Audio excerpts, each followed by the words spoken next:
रमीज राजा इस्तीफ़ा दो, रमीज राजा घर चले जाओ, रमीज राजा रिज़ाइन कर दो।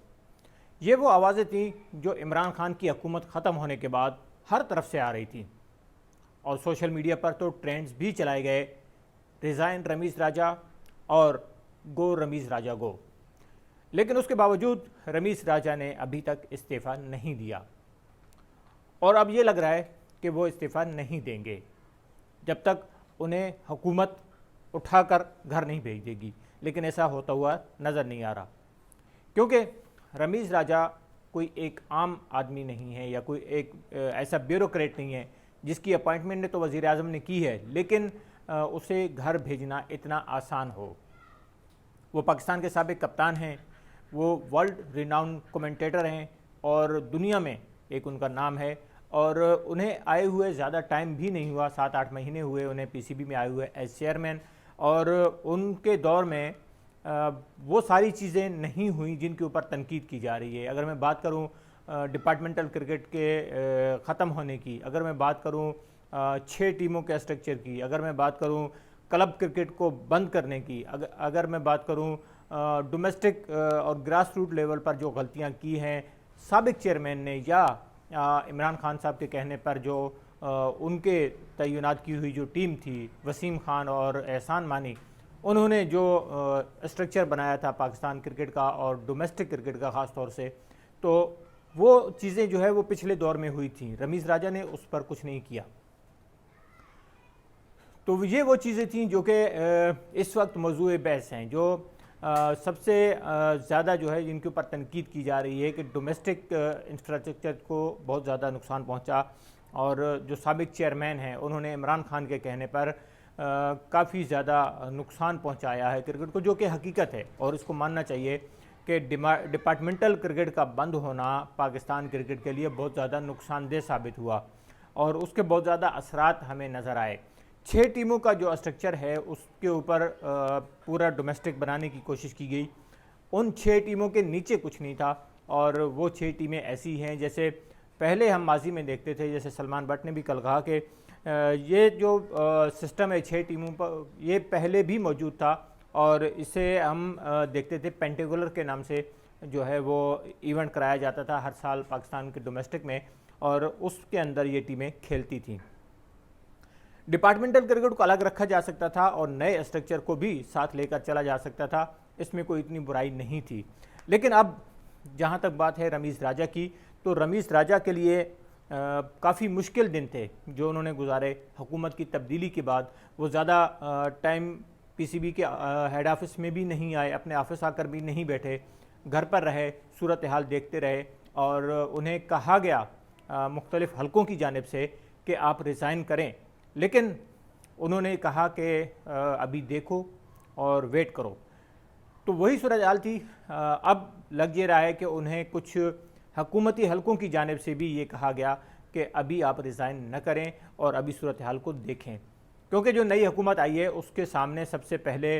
क्रिकेट नहीं है, उनके पॉलिटिकली बहुत ज़्यादा मसाइल हैं, उन्हें महंगाई की सूरत हाल से निपटना है, उन्हें और बहुत सारी चीज़ों को देखना है, कैबिनेट बनानी है, बहुत सारे और काम हैं जो कि हुकूमत को करने हैं इस वक्त, जो कि टॉप प्रायोरिटी हैं। तो सबसे पहले तो हुकूमत उस तरफ देखेगी, उसके बाद नंबर आएगा क्रिकेट का। तो क्रिकेट के लिए अभी तक कोई सूरत हाल वाज़ेह नज़र नहीं आई और नाम जो दिखाई दे रहे थे, नजम सेठी का नाम दिया जा रहा था, ज़का अशरफ भी इस दौड़ में शामिल हुए, मोहम्मद ज़ुबैर जो कि साबिक़ गवर्नर रहे सिंध के, उनका नाम भी लिया गया। इसके अलावा भी 1-2 और कैंडिडेट हैं जिनके नाम आए सामने और कहा गया कि उन्हें जो है वो अपॉइंट किया जा सकता है एज चेयरमैन रमीज राजा के बाद, लेकिन अभी तक कोई सूरत हाल वाज़ेह नहीं हुई और अब लग ये रहा है कि रमीज राजा को ही कंटिन्यू किया जाएगा। क्योंकि अगर रमीज राजा के ये 7-8 महीने का दौर देखा जाए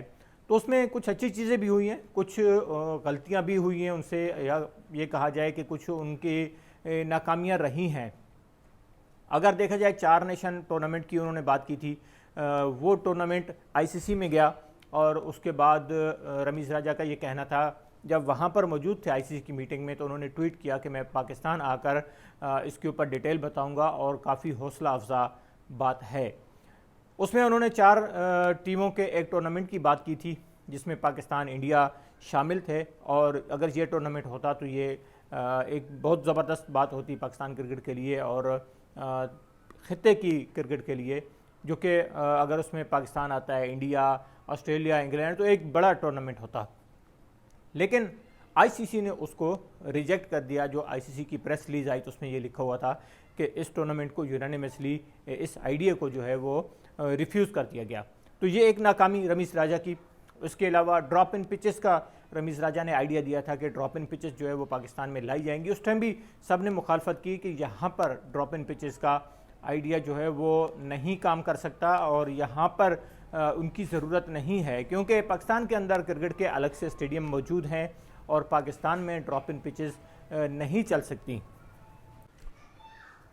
तो ड्रॉप इन पिचेस का आइडिया जो रमीज़ राजा का था वो यहाँ पर कामयाब नहीं हो सका और उस आइडिया से भी दस्तबरदार होना पड़ा। एक तो उनकी लागत ज़्यादा थी और दूसरा यहाँ पर वो काबिल इस्तेमाल नहीं थे उस तरह से कि ड्रॉप इन पिचेस ज़्यादातर उन मुल्कों में इस्तेमाल की जाती हैं जहाँ पर एक स्टेडियम को मल्टीप्लाई इवेंट्स के लिए या मल्टीप्लाई स्पोर्ट्स के लिए जो है वो इस्तेमाल किया जाता हो। यानी उसी ग्राउंड के अंदर क्रिकेट भी हो रही है और उसी ग्राउंड के अंदर बेसबॉल भी होनी है, फुटबॉल भी होना है या दूसरे गेम होने हैं, तो उस सूरत में उस पिच को तब्दील किया जाता है। पाकिस्तान के अंदर आप देखते हैं कि तमाम जो क्रिकेट ग्राउंड्स हैं वो अलग हैं और वहाँ पर कोई दूसरे स्पोर्ट्स नहीं होते, तो इसलिए यहाँ पर ड्रॉप इन पिचेस की ज़रूरत नहीं थी। अलबत्ता ये ज़रूर है कि यहाँ पर जो पिचेस मौजूद हैं तो उनको बेहतर किया जाए। अगर बात करें रमीज़ राजा के अच्छाइयों की, तो यानी उन्होंने क्या अच्छा काम किया, तो उनका सबसे बड़ा काम जो मेरी नज़र में इस वक्त है वो ऑस्ट्रेलिया को पाकिस्तान लाना है, जो कि एक वक्त में बहुत मुश्किल नज़र आ रहा था। और ख़ास तौर से न्यूजीलैंड के पुल आउट करने के बाद और इंग्लैंड के ना आने के बाद ये बहुत मुश्किल नज़र आ रहा था कि अब ऑस्ट्रेलिया की टीम पाकिस्तान का दौरा करेगी। लेकिन मैं दाद दूंगा रमीज़ राजा और उनकी टीम को कि उन्होंने बहुत ज़बरदस्त काम किया और ऑस्ट्रेलिया में जाकर पाकिस्तान की आईसीसी में जाकर पाकिस्तान की आवाज़ उठाई और ऑस्ट्रेलिया की टीम को लेकर आए और एक बहुत ज़बरदस्त तारीखी और कामयाब दौरा रहा। इसके अलावा उन्होंने जूनियर लीग का ऐलान किया, पाकिस्तान जूनियर लीग, जिसमें अंडर 19 प्लेयर्स खेलेंगे और उस लीग के लिए जो है उन्होंने अभी कुछ दिन पहले जो है वो अनाउंस कर दिया कि ये लीग अक्टूबर में खेली जाएगी। उसके ऊपर भी तनकीद हो रही है और काफ़ी सारी चीज़ें ऐसी हैं जिनके ऊपर डिस्कशन बनता है, लेकिन बहरहाल यंग प्लेयर्स को, यंग लड़कों को इस ऐसे प्लेटफार्म मुहैया करना या इस तरह के इवेंट्स देना, ये यकीनन एक बड़ी कामयाबी है। और बाकी भी चीज़ें हैं, क्योंकि अभी 7-8 महीने हुए हैं उनको आए हुए, तो मज़ीद ऐसे कई काम हैं जो कि रमीज़ राजा ने करने हैं। ख़ास तौर से एक चीज़ और जिक्र करूँगा कि पीएसएल के जो फ्रेंचाइजेस थी उनके और पीसीबी के दरमियान काफ़ी गैप रहा माजी में और कई दफ़ा जो है वो रिफ्ट नज़र आया, कोर्ट में भी गई फ्रेंचाइजेस। अभी भी कुछ मामलात हैं जिनके ऊपर, जिन इश्यूज़ के ऊपर जो है वो बोर्ड और पीएसएल फ्रेंचाइजेस के दरमियान बातचीत जारी है, चल रही है। लेकिन जो सबसे बड़ा इशू था फाइनेंशियल मॉडल का, वो रमीज़ राजा ने उसको हल किया और उसको लेकर आए, जिससे तमाम फ्रेंचाइज जो है वो मुतमईन हैं। तो ये एक बड़ी कामयाबी है। पीएसएल कोविड के बावजूद जहाँ पर बड़े ज़बरदस्त तरीके से हुआ, ये भी उनकी कामयाबी जाती है उनके खाते में। तो मेरे ख्याल में इतना बुरा दौर नहीं रहा कि रमीज़ राजा को ऐसे ही खड़े खड़े जो है वो निकाल दिया जाए, सिर्फ इस वजह से कि उन्हें इमरान खान लाए थे। होना तो ये चाहिए कि चेयरमैन पीसीबी का इंतखाब एसोसिएशंस के ज़रिए हो, जैसे माजी में किसी वक्त जो है वो हुआ करता था और तमाम एसोसिएशन मिलकर जो है वो चेयरमैन का इंतखाब करती थी। उसमें 2-3 कैंडिडेट होते थे, बाकायदा इलेक्शन होता था, और वो वाला सिस्टम अगर हो तो पाकिस्तान क्रिकेट के लिए और पाकिस्तान क्रिकेट बोर्ड के लिए वो ज़्यादा बेहतर है, बजाय इसके कि कोई भी जो नया वज़ीर आज़म आए वो अपनी पसंद का बंदा लगाए और अगला बंदा चाहे वो सही काम कर रहा है या नहीं कर रहा तो उसको निकाल दिया जाए। जैसे कि हमने देखा इमरान खान के आते ही नजम सेठी को इस्तीफ़ा देने पर मजबूर होना पड़ा, हालांकि वो बहुत अच्छा काम कर रहे थे और उन्होंने पीएसएल को इस तरह से खड़ा किया, एक ब्रांड बनाया और इंटरनेशनल क्रिकेट के रिवाइवल के लिए उन्होंने जो काम किए थे वो बहुत ज़बरदस्त थे, जिनकी वजह से आज हम देख रहे हैं कि यहाँ ऑस्ट्रेलिया भी आ रही है, अब न्यूजीलैंड भी आएगी, इंग्लैंड भी आएगी, बाकी टीमें भी आई हैं, वेस्ट इंडीज़ आई है, बांग्लादेश आई है, जिम्बाब्वे आई, श्रीलंका आई, वो तमाम टीमें आई और उसकी बुनियादी वजह जो थी वो यही थी कि जो माजी में काम किए थे नजम सेठी ने, उसके दौर के जो काम थे वो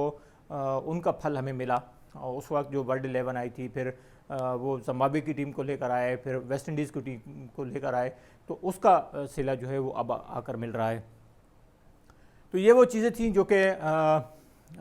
कुछ प्लस पॉइंट हैं और कुछ माइनस पॉइंट। तो रमीज राजा अभी तक सीट पर हैं और लग ये रहा है कि वो रिज़ाइन नहीं करेंगे, और उस वक्त तक नहीं करेंगे जब तक उन्हें गवर्नमेंट की तरफ से बाकायदा कहा नहीं जाता। लेकिन अभी तक की इत्तलात ये हैं कि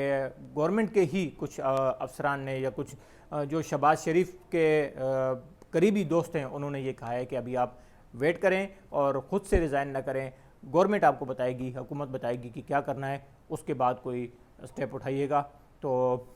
मिलते हैं अगली अपडेट के बाद। अगली अपडेट तक इजाज़त दीजिए। अल्लाह ने के बाद।